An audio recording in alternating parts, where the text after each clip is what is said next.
63岁的小哥费玉清去年9月宣布，今年5月开完巡演后将正式隐退，震惊演艺圈。最后一次的过年表演，选择登上大陆东方卫视春节晚会。在后台受访时，坦言封麦一定会不习惯，未来不会再看电视了，因为看了一定会心痒痒，想回归歌坛。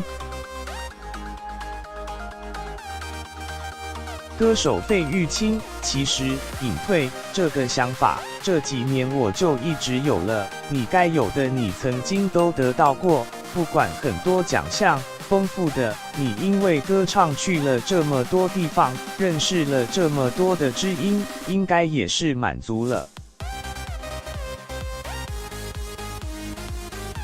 首度公开自己为何封麦，费玉清接受访问，透露知足了，但也舍不得。歌手费玉清，你如果做了这个动作又复出的话，又有点说话不太算话，不太好意思。但是我坦白跟各位讲，我可能会不太敢看电视了，看歌唱或的节目，这是一个说不出来的心理，因为看了你一定会心里痒痒的。表示自己隐退后绝不开电视，连报纸的版都不敢看，就怕影响情绪，想要回归歌坛。而谈到隐退心情，费玉清很平淡。歌手费玉清还想过一些平平淡淡的，无忧无虑，然后让自己放松一下。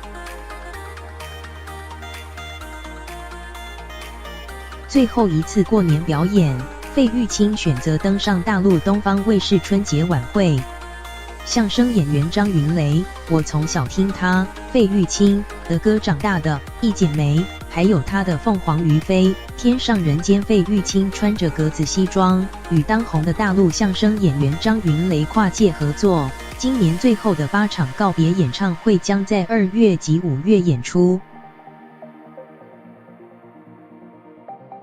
歌手费玉清也借着这个机会，到很多地方去当面的谢谢所有的知音朋友们，谢谢他们在台北小巨蛋举办完最后一场演唱会后就要隐退，告别45个年头的演艺生涯，让许多粉丝祝福，但也相当难过不舍。